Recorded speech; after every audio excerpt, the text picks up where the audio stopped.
Queridos alunos, sejam bem-vindos à aula online dos Encontros de Música Clássica e muito bem-vindos ao maravilhoso mundo da música. Vamos saudar e nos sintonizar com a rainha de todas as artes. Viva a música!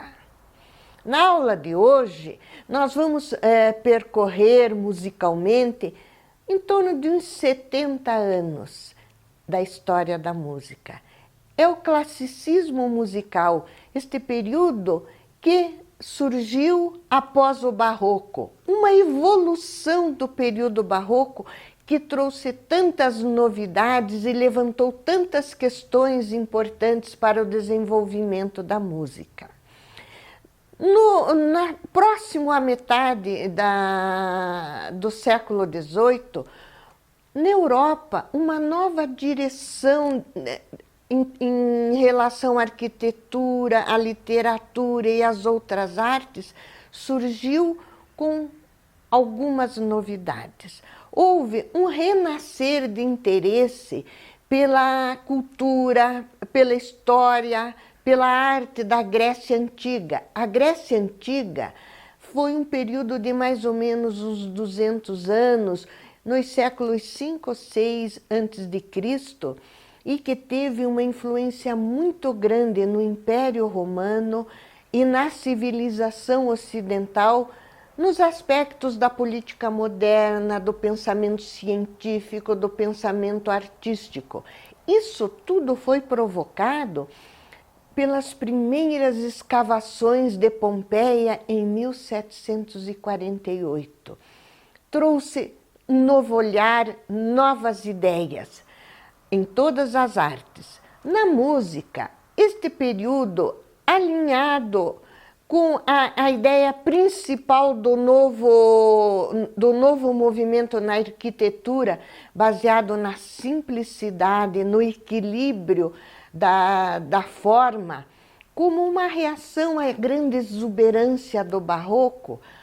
Na música, esse aspecto vai se voltar para a clareza, a simplicidade da música, destacando a melodia, muito ligado aos pensamentos também iluministas, voltados à natureza, à simplicidade.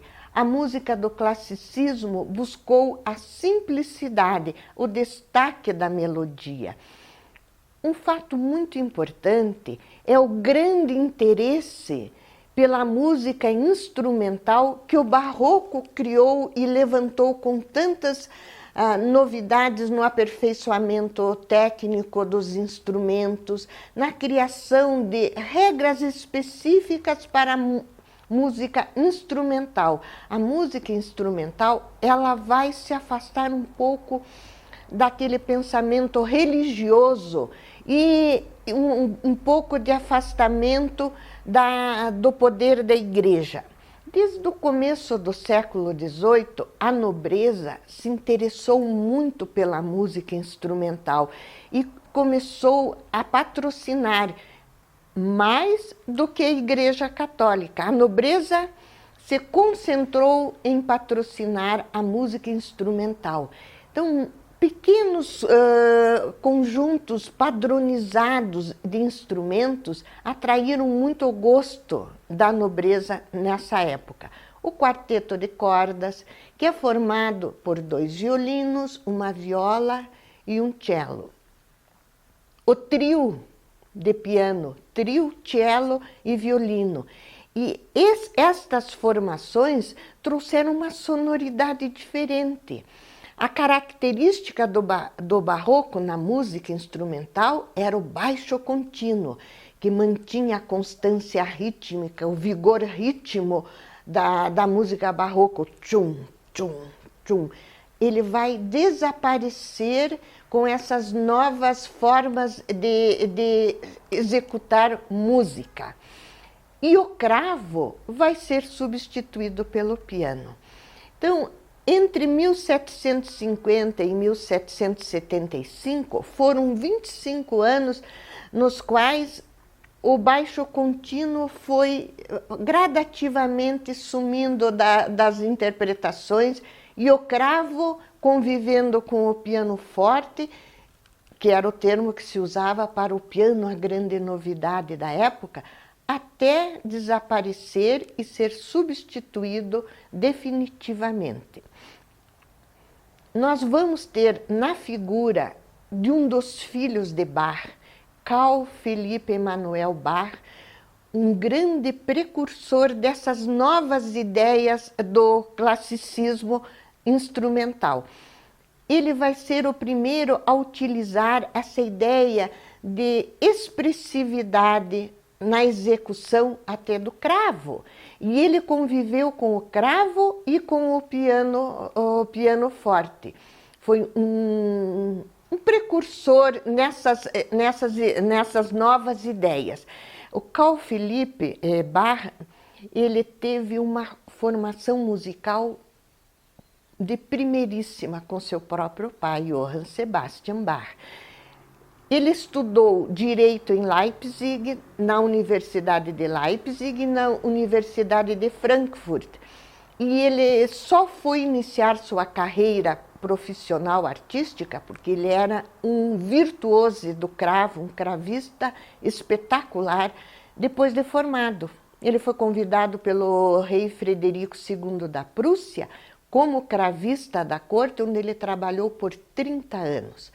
Depois deste período, ele dirigiu a música da cidade de Hamburgo, responsável pela música de 5 igrejas, das festividades civis e patriotas que eram mantidas pela municipalidade, e também como professor do colégio mais antigo de Hamburgo, onde ele dirigiu o coro e dava aulas de latim e grego. De uma certa maneira, ele meio que repetiu o grande sucesso do pai dele no final da vida, Bach, em Leipzig.